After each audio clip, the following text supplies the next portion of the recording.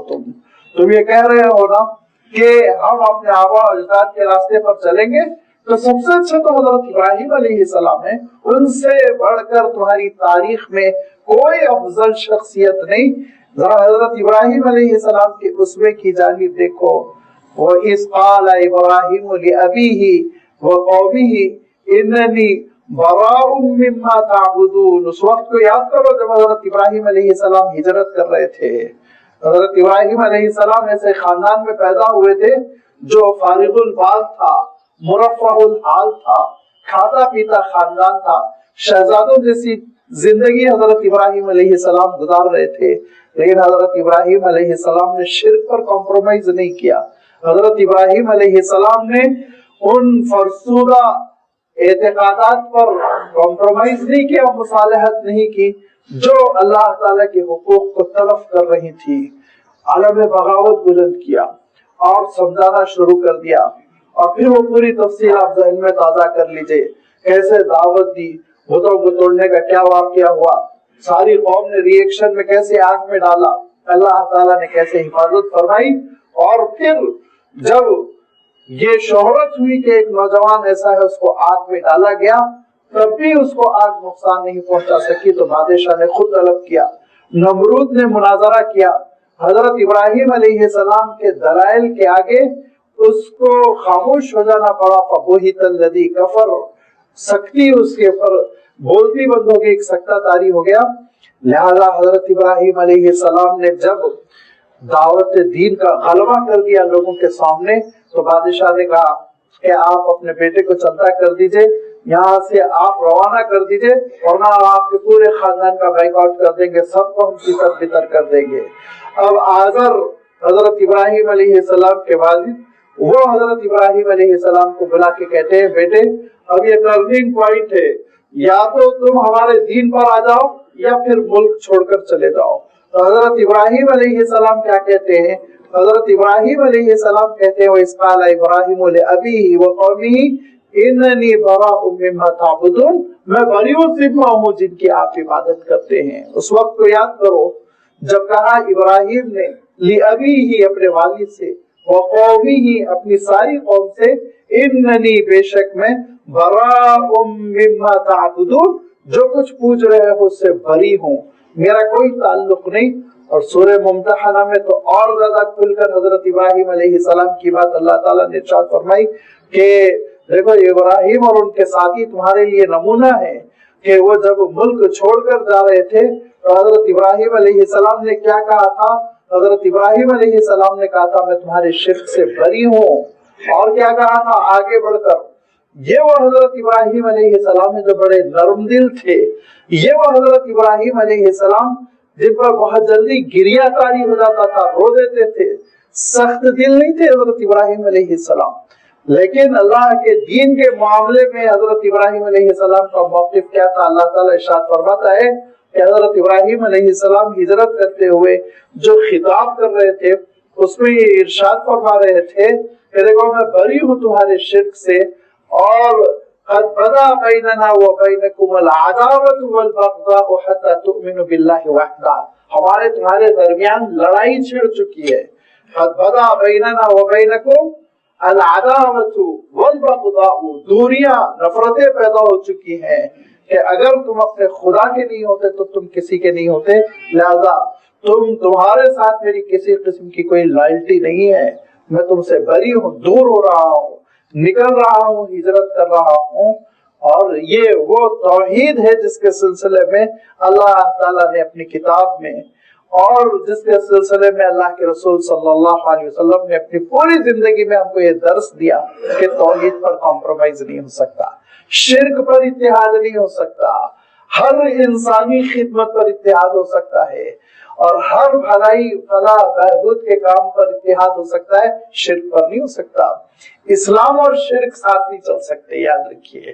لہذا ایک مسلمان شرک سے اتنا بری ہوتا ہے کہ اللہ کے رسول صلی اللہ علیہ وسلم جو مکہ مکرمہ کے 13 سالوں میں سارے انسانیت کے حقوق ادا کرتے چلے گئے، بیواؤں کی آپ دستگیری فرماتے تھے، یتیموں کے سر پر دست شفقت آپ رکھتے تھے، پریشان حالوں کے کام آپ آتے تھے، مجبوروں اور لاچاروں کی مدد آپ کیا کرتے تھے، لیکن جب ایمان اور کفر کا معاملہ آیا تو اللہ تعالیٰ نے کہا ہے نبی آپ کہیے قل یا ایھا الکافرون لا اعبد ما تعبدون۔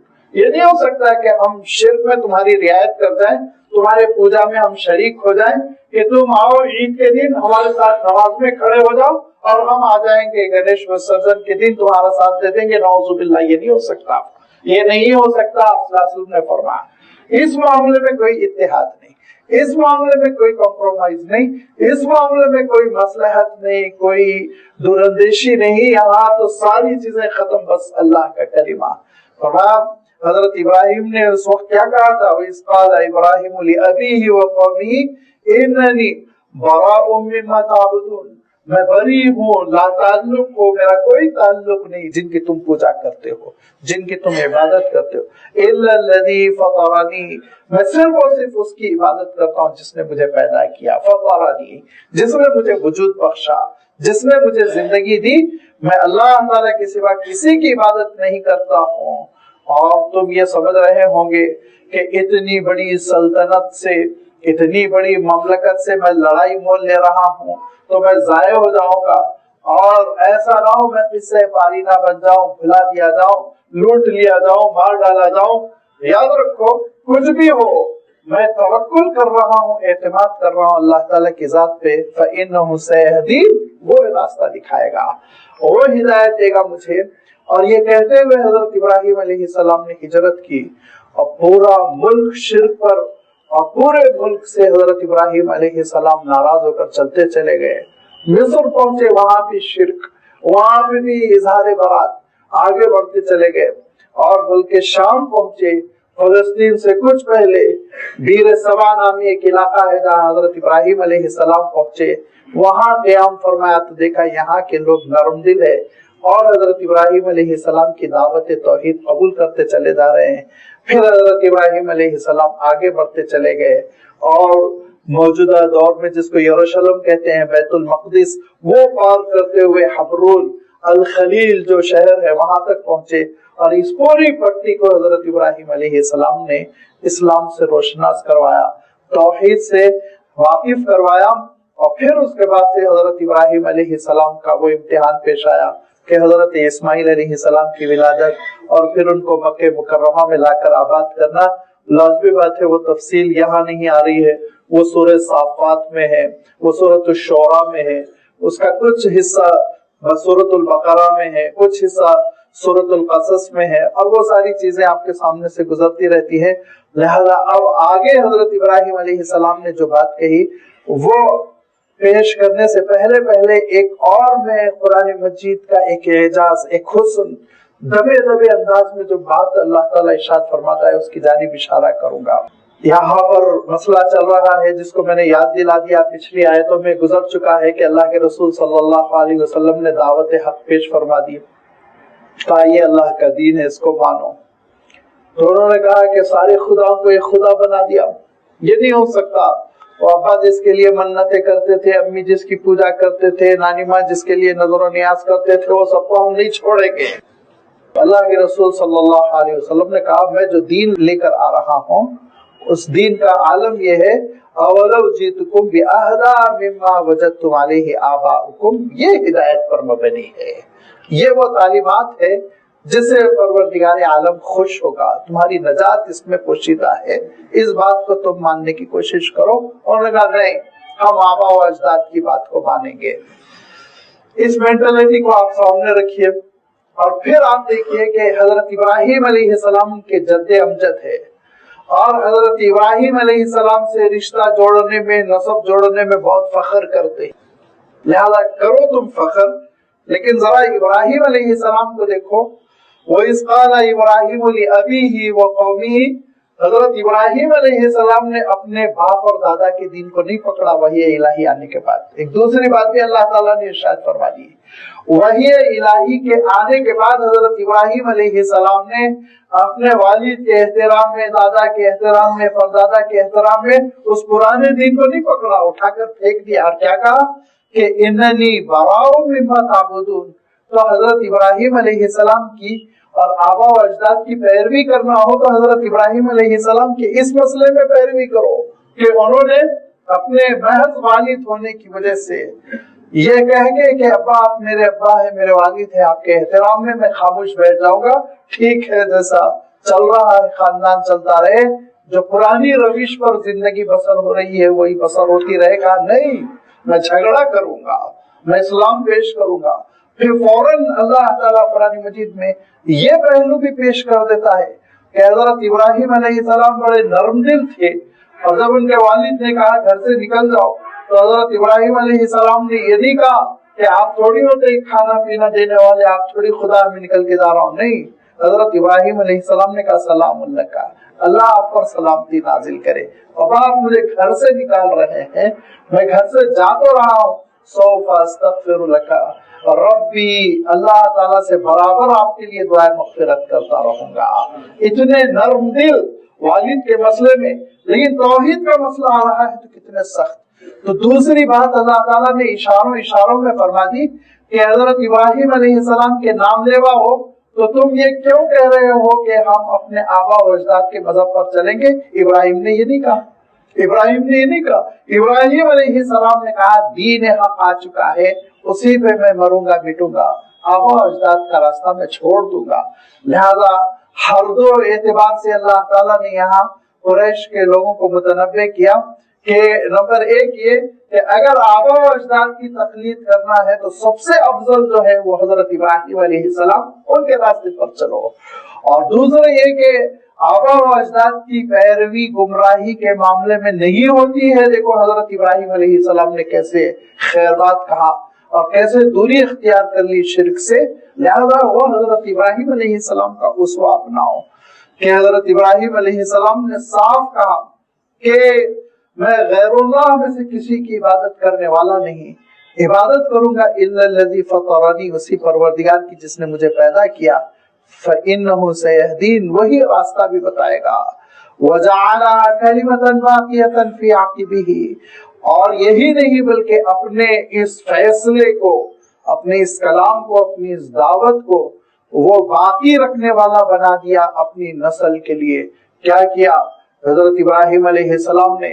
جب پیرانہ سالی ہوئی، ضعیفی ہوئی، اور حضرت ابراہیم علیہ السلام کو یہ امکان محسوس ہوا کہ اب یہ وقت رخصت ہے، تو اپنے پوتوں کو، اپنے بیٹوں کو، جتنی اپنی نسل تھی ان سب کو جمع کیا، اور اللہ تعالیٰ صاف ارشاد فرماتا ہے کہ حضرت ابراہیم علیہ السلام نے کہا کہ لا تموتن الا وانتم مسلمون ان اللہ اصطفى لكم الدین، میرے بچوں اللہ تعالیٰ نے جس دین کے لیے تم کو منتخب کیا بہت بڑی نعمت ہے، بہت بڑی نعمت ہے، کبھی اس دین کو نہ چھوڑنا، اور ولا تموتن الا وانتم مسلمون، ہمیشہ اسلام کو تھامے رہنا تاکہ موت بھی آئے تو تمہاری اسلام پر آئے، خاتمہ ہو تو خاتمہ بالخیر ہو، ایمان پر خاتمہ ہو، شرک تمہارے اندر نہ پیدا ہو۔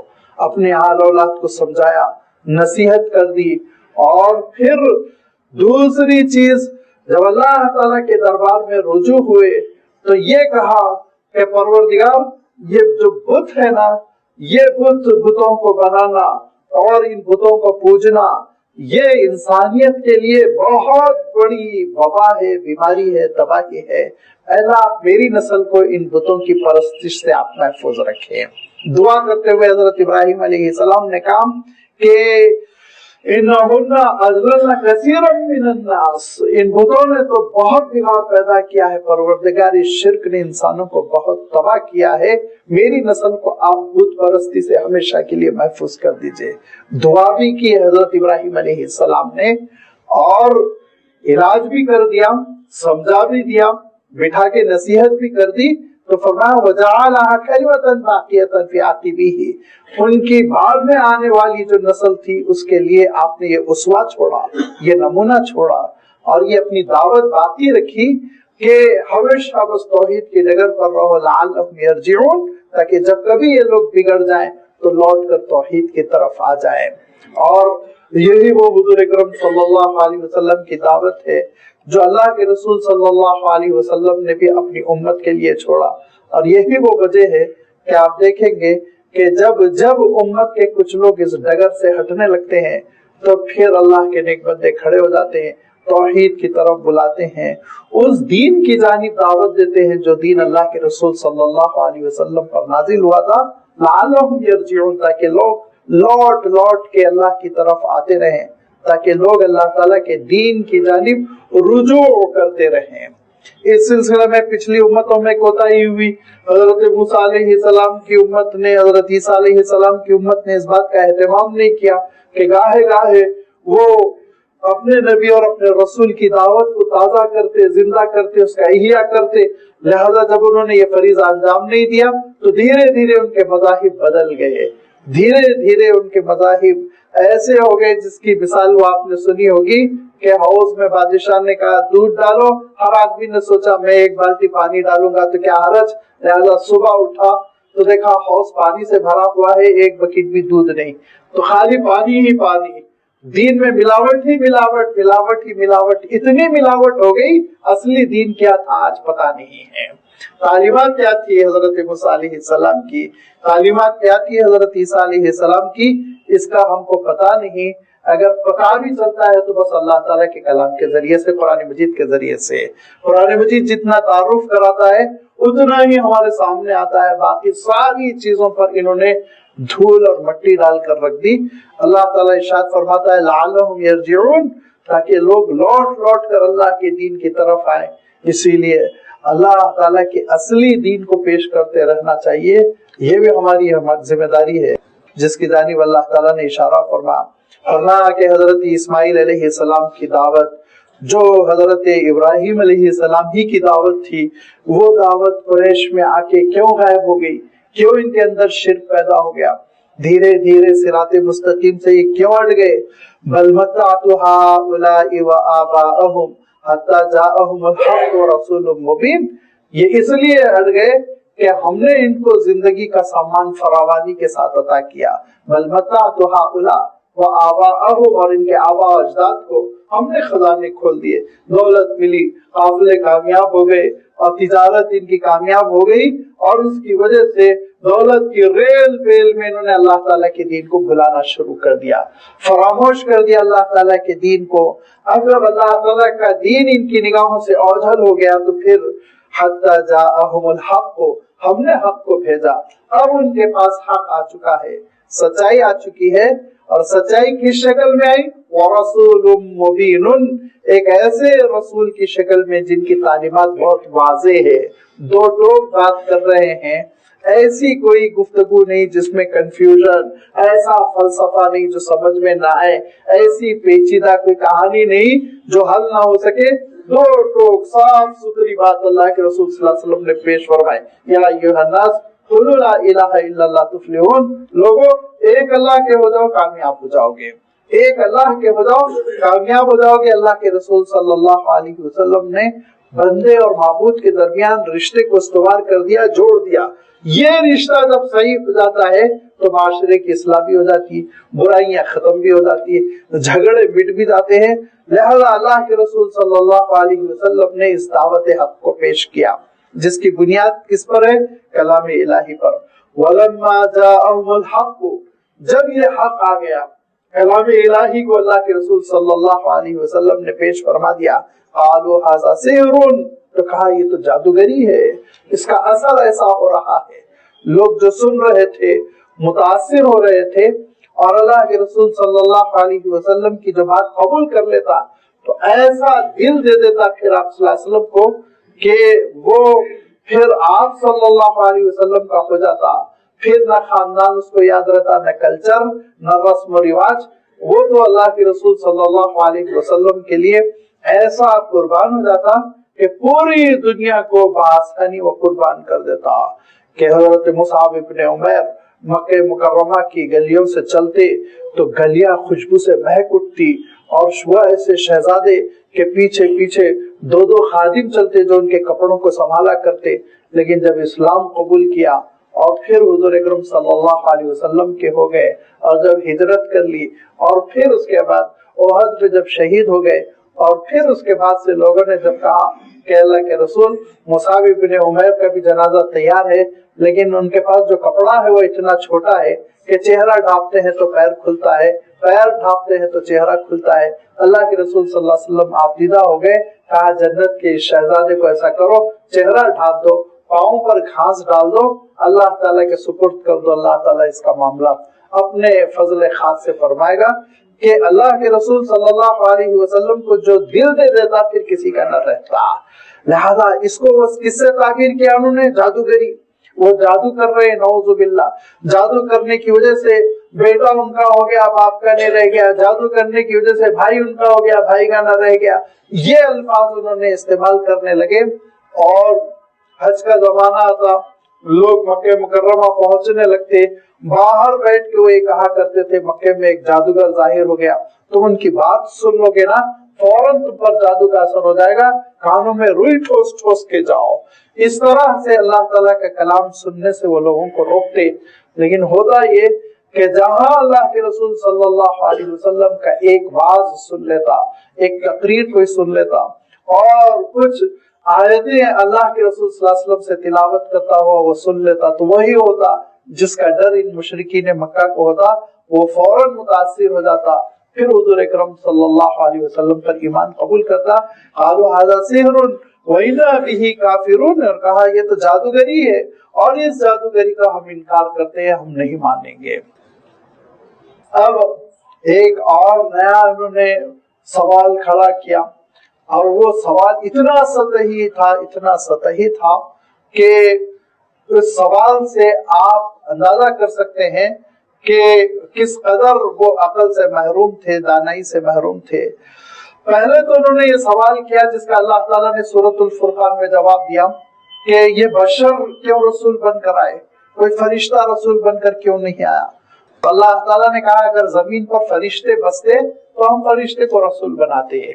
چونکہ انسان بسے ہوئے ہیں اسی لیے ہم نے انسانوں میں سے ایک کو رسول منتخب کیا تاکہ تمہارے لیے اسوہ بن سکے, لوگوں کو معلوم ہو سکے ان کو بھی نیند آتی ہے, ان کو بھی بھوک لگتی ہے, لوگوں کو معلوم ہو سکے کہ یہ بھی بیمار ہو سکتے ہیں اور اس کے باوجود اللہ کے دین کو اپنی زندگی میں وہ جاری کرتے ہیں. یہ اس وقت بنے گا جبکہ رسول خود بھی انسان ہوں گے. فرشتہ اگر ہوتے رسول تو لازمی بات ہے نہ بھوک کا معاملہ ہوتا, نہ کمزوری کا, نہ نیند کا, نہ نڈھال, نہ زخمی. تو پھر لوگ یہی کہتے ہیں ہمارے لیے کیسے نمونہ, بھائی ان کو تو نہ بھوک لگتی ہے تو تہجد نہیں پڑھیں گے تو اور کیا کریں گے, ان کو نیند ہی نہیں آتی ہے تو رات بھر ذکر نہیں کریں گے تو اور کیا کریں گے, اور ان کو بھوک نہیں لگتی ہے تو روزہ نہیں رکھیں گے تو کیا کریں گے. لہذا ایک لوگوں کو بہانہ ملتا. سورۃ الفرقان میں اللہ تعالیٰ نے صاف ارشاد فرمایا اگر زمین پر فرشتے چلتے پھرتے تو ہم فرشتے کو رسول بناتے. انسان چلتا پھرتا ہے, انسانوں نے اس کرۂ ارضی کو آباد کر رکھا ہے, لہذا ہم نے تمہیں میں سے ایک کو رسول بنا کر بھیجا. اب یہ جواب جب مل گیا, منہ بند ہو گیا, تو انہوں نے ایک نئی بات کہی اور میں نے ابھی آپ کی خدمت میں بات رکھ دی کہ ان کا یہ اعتراض ان کے عقل کے دیوالیے پن کی ایک دلیل ہے. کیا کہا انہوں نے؟ وَقَالُوا لَوْلَا نُزِّلَ هَذَا الْقُرْآنُ عَلَى رَجُلٍ مِّنَ الْقَرْيَتَيْنِ عَظِيمٍ. انہوں نے کہا کہ یہ قرآن کیوں نازل نہیں ہوا دونوں بستیوں میں سے کسی بستی کے ایک امیر آدمی پر. دونوں بستیوں سے بعد مکہ مکرمہ کی بستی اور طائف کی بستی. اور مکہ مکرمہ میں ولید کو اور عتبہ کو وہ اشارہ کرتے کہ دیکھو اتنے کھاتے پیتے, 10 بیٹے ہیں, دولت ہے, قافلہ ہے, کاروان آتا ہے ان کا جاتا ہے. اور انہوں نے طائف کے لوگوں میں عروت ابن مسعود ثقفی ایک تھے, ان کا اشارہ کیا, اور ایک ابن عبد یالیل تھے, ان کا اشارہ کر کے کہا یہ جو کھاتے پیتے ہیں کروڑ پتی, امبانی, ٹاٹا, برلا, ان کے اوپر کیوں نہیں کلام نازل ہوا؟ یہ کلام نازل ہوا تو عبداللہ کے یتیم محمد ہی پر کیوں نازل ہوا صلی اللہ علیہ وسلم. یہ اعتراض انہوں نے کیا. اب آپ سوچئے کہ ان کے اس اعتراض کی کیا حقیقت تھی. کتنا بودا اعتراض تھا کہ یہ اللہ تعالیٰ کا معاملہ ہے. اللہ تعالیٰ اپنی رسالت کے لیے کسی امیر کو منتخب کرے, کسی غریب کو منتخب کرے. اللہ تعالیٰ اپنے رسول بنانے کے لیے کسی کو بھی منتخب کرے. وہ کسی سے رائے لے گا, وہ ووٹنگ کرا کر کسی کو رسول بنائے گا. لیکن انہوں نے یہ جب اعتراض کیا تو اللہ تعالیٰ نے بہت عجیب و غریب بات ارشاد فرمائی. ارشاد فرمایا اہم یقسمون رحمت ربک, یہ لوگ رب کی رحمتوں کو تقسیم کریں گے. کس کو نبی کس کو رسول بنانا یہ فیصلہ کریں گے. یہ منہ اور مسور کی دال ان کی یہ حیثیت ہے کہ یہ اتنی بڑی بات کر سکیں. اب ذرا آ جاؤ, امیری پہ تم کو فخر ہے نا, دولت پر تم کو فخر ہے نا. ایک بات اور میں انشاءاللہ آگے وضاحت کر دوں گا. میں یہی وضاحت کر دوں کہ دیکھیے اللہ کے رسول صلی اللہ علیہ وسلم اگر چاہتے تو اس وقت کے سب سے امیر ترین فرد بن سکتے تھے. اور اللہ کے رسول صلی اللہ علیہ وسلم نے اپنی جوانی میں 24 سالہ عمر میں کامیاب تجارت کر کے لوگوں کو بتا دیا کہ میرے اندر یہ ٹیلنٹ ہے, یہ صلاحیت ہے. اللہ کے رسول صلی اللہ علیہ وسلم نے جو تجارت کی اتنی کامیاب تھی کہ ام المومنین حضرت خدیجہ الکبریٰ رضی اللہ تعالیٰ عنہ متاثر ہوئی اور آپ نے پرپوزل دیا, پھر آپ کا نکاح ہوا. کیوں؟ آپ اتنی تجارت میں کامیاب ہو کر آئے تھے. دیانتداری, امانت داری اور صحیح معاملات فہمی کے ساتھ آپ نے وہ تجارت کی تھی جس میں فائدہ ہی فائدہ تھا. اب اللہ کے رسول صلی اللہ علیہ وسلم اسی میں لگ جاتے اور دولت اکٹھی کرتے رہتے تو لازمی بات ہے وہ مقصد پورا نہ ہوتا جس مقصد کے لیے اللہ تعالیٰ نے آپ صلی اللہ علیہ وسلم کو پیدا فرمایا تھا. آپ صلی اللہ علیہ وسلم کو تو ایک عظیم الشان مقصد, ایک عظیم الشان دعوت کا کام انجام دینا تھا.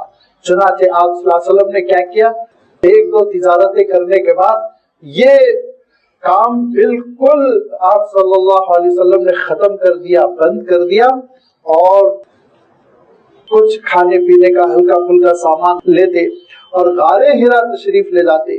وہاں عبادتیں کرتے حضرت ابراہیم علیہ السلام کے طریقے پر, روتے گڑ گڑاتے, انسانوں کی خیرخواہی کی دعائیں کرتے. ایک طرف تھی ایک بے چینی تھی اور ایک اضطراب کی وہ کیفیت تھی کہ اللہ تعالیٰ ارشاد فرماتا ہے وَوَجَدَكَ ضَالًّا فَهَدَىٰ, ہم نے آپ کی طرف دیکھی, بے چینی دیکھی, کیسے انسانوں کو بچایا جائے, کیسے اس گرتی ہوئی انسانیت کو سنبھالا جائے. ہم نے رہنمائی کی وحی کے ذریعے سے, نبوت اور رسالت کے ذریعے سے. لہذا اللہ کے رسول صلی اللہ علیہ وسلم میں کامیاب تاجر ہونے کی پوری صفت تھی, لیکن آپ صلی اللہ علیہ وسلم نے ایک دوسرا میدان منتخب کیا جو قیامت تک کے لیے انسانوں کو آگ سے بچانے کا تھا, انسانوں کی خیرخواہی کا تھا, نجات دہندہ بن کر آپ کو آگے بڑھنا تھا. لہذا آپ نے قربانی دی اور اس دوسرے میدان میں آپ چلے گئے. اب اس کے بعد سے ان کا یہ اعتراض کرنا کہ امیروں میں سے ان دو ملکوں کے, دو علاقوں کے, مکہ مکرمہ اور طائف کے امیروں میں سے کسی امیر کو اللہ نے کیوں نہیں بنایا. وہ پیسے خرچ کرتا اور اس کو چندے کی ضرورت نہ ہوتی اور وہ لوگوں کا منہ بند کر دیتا دولت دے کر, قصہ ختم ہو جاتا. اللہ تعالیٰ ارشاد فرماتا ہے اہم یقسمون رحمت ربک, رب کی رحمتوں کو, تمہارے رب کی رحمتوں کو یہ لوگ تقسیم کریں گے. نحن قسمنا بینہم معیشتہم فی الحیات الدنیا, اس پوری دنیا میں تقسیم کا جو عمل ہے وہ اللہ کے ہاتھ میں ہے. ارشاد فرمایا نحن قسمنا, ہم نے تقسیم کیا, بینہم, ان کے درمیان, معیشتہم فی الحیات الدنیا, دنیا کی زندگی میں جو معیشت ہم نے دے رکھی ہے وہ ہم نے دے رکھی ہے. انہوں نے خود نہیں کمایا. یہ سمجھ رہے ہیں کہ انہوں نے خود کما لیا, ہرگز نہیں. یہ اللہ تعالیٰ کا فیصلہ ہے, یہ اس کی قدرت ہے کہ اللہ تعالیٰ نے ان کو عطا کیا. اب جب ان کو دولت عطا کی گئی تو کیا سوال کرنے والا یہ سوال نہیں کر سکتا کہ اللہ تعالیٰ نے عتبہ کو, اللہ تعالیٰ نے شیبہ کو, اللہ تعالیٰ نے یہ ابو جہل کو, ابو لہب کو کیوں دولت دی, بلال کو کیوں نہیں دی, شعیب کو کیوں نہیں دی, ان کو کیوں غریب بنایا. اگر ہم تم سے یہ سوال کریں کہ تم کون سے 30 مار کھاتے جس کی وجہ سے تم کو دولت ملی, بلال کو نہیں ملی, شعیب کو نہیں ملی, عمار کو نہیں ملی, تو تم کیا جواب دو گے؟ اس وقت تم کیا جواب دو گے؟ تمہارے پاس کوئی جواب نہیں. تو جیسے اللہ تعالیٰ نے دولت تقسیم کی تو تم کو دولت دی، ویسے ہی اللہ تعالیٰ نے اپنے رحمت تقسیم کی نبوت اور رسالت کے لیے، ابراہیم کو اسماعیل کو، نبوت اور رسالت کے لیے موسیٰ کو عیسیٰ کو، نبوت اور رسالت کے لیے حضرت محمد مصطفیٰ صلی اللہ علیہ وسلم کو منتخب کیا۔ تم کو کیا حق ہے اعتراض کرنے کا؟ ایک تو یہ ہو گیا جواب۔ نحن قسمنا بینہم معیشتہم فی الحیاۃ، تو ہم نے دی ہے یہ معیشت، جو اسباب معیشت، جینے کا جو سامان دیا، دولت جو دی ہم نے، وہ ہم محض اپنے فضل سے، اپنی قدرت سے ہم عطا کر رہے ہیں ان کو۔ یہ ہرگز نہ سمجھے کہ یہ ان کی اپنی کمائی، اپنی صلاحیت، اپنی محنت، اپنی ہوشیاری، ہرگز نہیں، یہ اللہ کا فضل ہے، یہ اللہ کا فضل ہے، یہ اس کا کرم ہے۔ اور ہم نے بعضوں کو دولت دی، بعضوں کو دولت نہیں دی، یہ اللہ تعالیٰ کا نظام ہے۔ کیوں؟ وَرَفَعْنَا بَعْضَهُمْ فَوْقَ بَعْضٍ دَرَجَاتٍ لِيَتَّخِذَ بَعْضُهُمْ بَعْضًا سُخْرِيًّا، ہم نے بعضوں کو بعضوں کو جو فضیلت دی، بعض لوگوں کو بعض چیزوں میں جو ہم نے عنایت کی ہے، بعض صلاحیتیں بعضوں کو دی، بعض صلاحیتیں دوسروں کو دی۔ یہ کیوں ہے؟ یہ اس لیے ہے لِيَتَّخِذَ بَعْضُهُمْ بَعْضًا سُخْرِيًّا، تاکہ لوگ ایک دوسرے پر کنٹرول کر سکے اور کام بن سکے، ورنہ دنیا کی معیشت نہیں چل سکتی تھی، دنیا کی یہ زندگی ترقی نہیں کر سکتی تھی۔ اللہ تعالیٰ نے یہ جو نظام بنایا کہ ایک کو اللہ تعالیٰ نے ذہانت دے دی، اللہ تعالیٰ نے یہ جو نظام بنایا کہ اللہ تعالیٰ نے دوسرے کو حسن دے دیا، اللہ تعالیٰ نے یہ نظام بنایا، تیسرے کو اس نے آواز دے دی، چوتھے کو اس نے دولت دے دی، پانچویں کو اس نے اقتدار دے دیا، چھٹے کو اس نے ذہانت دے دی۔ یہ اللہ تعالیٰ نے یہ دنیا کا سامان زندگی جو بندوں پر تقسیم کیا، وہ اس لیے کیا کہ ٹیم ورک ہو سکے، سب مل کے چل سکے۔ ورنہ اگر بادشاہ سلامت ہی سب سے بڑے ڈاکٹر ہوتے تو پھر آپ سوچئے دوسروں کے وہ محتاج نہیں ہوتے۔ لہذا معلوم یہ ہوا کہ ہے تو آپ بہت بڑے حکمران، لیکن آپ کو بخار بھی آ جائے گا تو جانا تو پڑے گا آپ کو طبیب کے پاس، اور طبیب صاحب ہی اپنا گھر بنا لیتے تو انجینئر کو کبھی گھاس نہیں ڈالتے۔ لہذا اللہ تعالیٰ نے ان کو انجینئر کا مجبور رکھا، اور انجینئر صاحب خود ہی بلڈنگ کنسٹرکشن کر لیتے تو بیچارے مزدوروں کو تو مزدوری نہیں ملتی، لہذا وہ مزدوروں کے ہاتھ پیر پکڑ پکڑ کے لاتے نہیں اسپاٹ پہ اور ان سے تعمیر کا کام کرواتے نہیں۔ لہذا معمار کو اللہ تعالیٰ نے ایک صلاحیت دی، لہذا اللہ تعالیٰ نے حکمران کو ایک حکومت دی، دولت مند کو اللہ تعالیٰ نے دولت دی، ذہین کو اللہ تعالیٰ نے ذہانت دی۔ یہ سب مل کر اس دنیا کو آباد کرے۔ یہ ارشاد فرمایا لِيَتَّخِذَ بَعْضُهُمْ بَعْضًا سُخْرِيًّا، تاکہ لوگ ایک دوسرے کو کنٹرول میں کریں۔ دولت والا دولت کے ذریعے کرے گا، ذہانت والا ذہانت کے ذریعے سے، اور محنت والا محنت کے ذریعے سے۔ اس طرح انسانی معاشرہ چل سکے گا۔ اور یہ بھی اشاروں میں اللہ تعالیٰ نے بات ارشاد فرما دی کہ تمہارے درمیان کوئی بھی کام حقیر نہیں، ہر آدمی دوسرے کا کام آ رہا ہے۔ اگر کپڑا سلنے والا کپڑا نہ سیے تو دوسرے کو پیراہن نصیب نہ ہو اور یا رہنا پڑے، لہذا وہ اپنا کام کر رہا ہے۔ اگر معمار گھر کی تعمیر نہ کرے تو تم کو شیلٹر نصیب نہ ہو، اپنا کام کر رہا ہے۔ ہر آدمی اپنا کام کر رہا ہے، اور یہی وہ اسلام کا نظریہ تھا، اور یہی وہ اللہ کے رسول صلی اللہ علیہ وسلم کی تعلیمات تھی کہ سارے طبقات کے تفاوت کو آپ نے ختم کر دیا تھا۔ اور یہی وہ وجہ ہے کہ آگے چل کے آپ دیکھیں گے کوئی غزالی ہے وہ امام بن رہا ہے، کوئی قدوری ہے وہ امام بن رہا ہے، کوئی زیات ہے وہ امام بن رہا ہے۔ ان کے ترجمے دیکھ لیجئے، غزالی اون کاٹنے والا، قدوری ہنڈیاں بنانے والا، زیات تیل نکالنے والا۔ ایسے طبقات ختم کر دیے کہ سب آگے بڑھ کر اسلام کے خادم بنتے چلے گئے۔ لہذا یہ جو طبقے ہیں ایک دوسرے کا تعاون کرنے کے لیے ہے، ایک حقیر دوسرا زیادہ افضل فضیلت والا، اس کے لیے ہرگز نہیں ہے۔ لِتَعَارَفُوا إِنَّ أَكْرَمَكُمْ عِندَ اللَّهِ أَتْقَاكُمْ، فضیلت والا تو وہی ہے جس کے اندر تقویٰ ہو۔ لہذا اللہ تعالیٰ ارشاد فرماتا ہے کہ کیا انہوں نے اپنی معیشت خود تقسیم کر لی؟ ہرگز نہیں، ہم نے تقسیم کی دنیا کی زندگی میں معیشت، اور ہم نے بعضوں کو بعض چیزیں اس لیے عنایت فرمائی تاکہ سب ایک دوسرے کے کام آ سکے۔ یہ ہے انسانی زندگی کا نظام۔ وَرَحْمَةُ رَبِّكَ خَيْرٌ مِّمَّا يَجْمَعُونَ، اور یاد رکھو جو ہدایت والی روحانی رحمت ہے نا، وہ روحانی رحمت جو رب کی جانب سے تم کو ملتی ہے، وہ ساری چیزیں جو تم جمع کرتے ہو اس سے بہت بہتر ہے، اس سے بہت بہتر، تمہاری اس جائیداد سے بہت بہتر ہے جس کو تم چھوڑ کر چلے جاؤ گے، تمہاری اس دولت سے بہت بہتر ہے جس کو تم چھوڑ کر چلے جاؤ گے، تمہاری اس شہرت سے بہت بہتر ہے جس کو تم چھوڑ کر چلے جاؤ گے، تمہاری اس حکومت سے بہت بہتر ہے جس کو تم چھوڑ کر چلے جاؤ گے۔ دنیا میں کتنی بڑی حکومت ہو، قبر تو تم کو اتنی ہی دی جائے گی۔ ایسا تھوڑی ہوگا کہ قبر بھی 3-4 کلومیٹر کی بنائی جائے، قبر تو وہی تمہارا چھوٹا سا گڑھا ہوگا جس طرح کا گڑھا ایک فقیر کو ملا ہوا ہے۔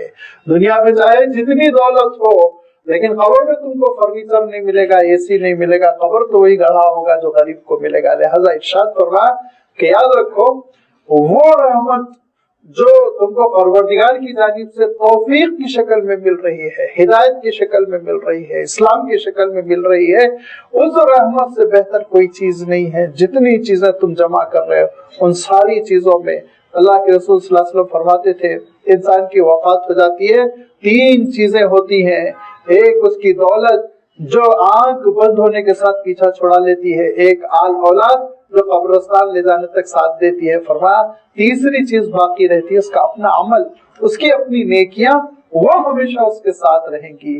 لہذا خیر مما یجمعون، جو کچھ جمع تم کر رہے ہو نا، ان میں سب سے بہتر یہ ہے کہ اللہ کی رحمت، اس کی توفیق، اس کی جانب سے ہدایت۔ اور آگے چل کے ارشاد فرمایا دنیا کی ان نعمتوں کو، دنیا کی دولت کو اور دنیا کے حسن کو، دنیا کے ساز و سامان کو تم اتنی اہمیت دے رہے ہو، اللہ کے نزدیک اس ساز و سامان کی کیا اہمیت ہے، جس کو اللہ کے رسول صلی اللہ علیہ وسلم فرمایا کرتے تھے، اکثر و بیشتر آپ صلی اللہ علیہ وسلم یہ فرمایا کرتے تھے کہ اگر یہ دنیا اللہ تعالیٰ کے نگاہوں میں مچھر کے پر کے برابر بھی اہمیت رکھتی تو اللہ تعالیٰ کافر کو تو ایک گھٹ پانی نہ دیتا، لیکن اللہ تعالیٰ کے نزدیک اس دنیا کی کوئی اہمیت نہیں ہے۔ لہذا اس حقیقت کو اللہ تعالیٰ نے کیسے بیان فرمایا؟ دوسرے انداز میں بہت قابل غور اور بہت توجہ دینے کی ضرورت ہے۔ وَلَوْلَا أَن يَكُونَ النَّاسُ أُمَّةً وَاحِدَةً لَجَعَلْنَا لِمَن يَكْفُرُ بِالرَّحْمَنِ لِبُيُوتِهِمْ سُقُفًا مِّن فِضَّةٍ وَمَعَارِجَ عَلَيْهَا يَظْهَرُونَ وَلِبُيُوتِهِمْ أَبْوَابًا وَسُرُرًا عَلَيْهَا يَتَّكِئُونَ وَزُخْرُفًا۔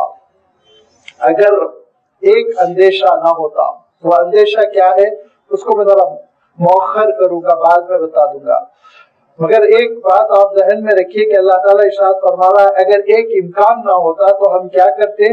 ہم یہ کرتے کہ لمن یکفر بالرحمن، رحمان کے جتنے منکر ہیں نا، کافر، ان منکروں اور کافروں کو، ان کے گھروں کو اور گھروں کی چھتوں کو اور ان چھتوں تک پہنچنے کی سیڑھیوں اور زینوں کو اور ان کے گھر کے دروازوں کو اور ان کے گھر میں بچھے فرنیچر اور گھر کی جو تخت ہوتی ہے ان تختوں کو ہم سب کو چاندی کا بنا دیتے، چاندی کا دے دیتے، ہم سب کو چاندی کا کر دیتے، سلور کا، ان کے گھر کو، ان کے گھر کی چھت کو، در و دیوار کو، ان کے فرنیچر کو، سب کو ہم چاندی کا کر دیتے۔ چاندی ہی نہیں، وزخرفاً، سونے کا بھی ہم کر دیتے، چھت بھی سونے کی، سیڑھی بھی سونے کی، بستر بھی سونے کا، اور بیٹھنے کی کرسیاں، فرنیچر سب سونے کا ہم بنا دیتے۔ کن کے لیے؟ لمن یکفر بالرحمن، رحمان کے منکرین کے لیے، کافروں کے لیے ساری چیزیں ہم سونے کی کر دیتے، پوری دنیا انہی کو دے دیتے۔ لیکن ایسا کرنے میں ایک اندیشہ تھا، ایسا کرنے میں ایک امکان تھا، وہ امکان یہ تھا یکون الناس امۃ واحدۃ، کہ لوگ سب کے سب پھر کفر پر گرنے لگتے، سب کے سب یہ کہتے ارے کافر بننے سے سونا مل رہا ہے، کافر بنو، آزمائش میں پڑ جاتے، لہذا پورے کے پورے لوگ کفر پر گرنے لگتے۔ اسی لیے ہم نے یہ کیا کہ سونا اور چاندی اور کیش اور دولت کو ہم نے محنت کے ذریعے سے دینے کا فیصلہ کر لیا، جو محنت کرے گا ہم اس کو دے دیں گے، جو اس کے لیے محنت نہیں کرے گا ہم اس کو نہیں دیں گے۔ لہذا ہمارے نزدیک نہ سونے کی اہمیت ہے نہ چاندی کی اہمیت ہے، اور ہمارے نزدیک یہ اتنی غیر اہم چیزیں ہیں، اتنی غیر اہم چیزیں ہیں، یہ ساری کی ساری چیزیں ہم اہل کفر کو دے دینا چاہتے ہیں، یہ ساری کی ساری چیزیں اہل کفر کو دے دینا چاہتے ہیں، لیکن اہل کفر کو ہم دے دیں گے تو یہ ڈاؤٹ ہے، یہ امکان ہے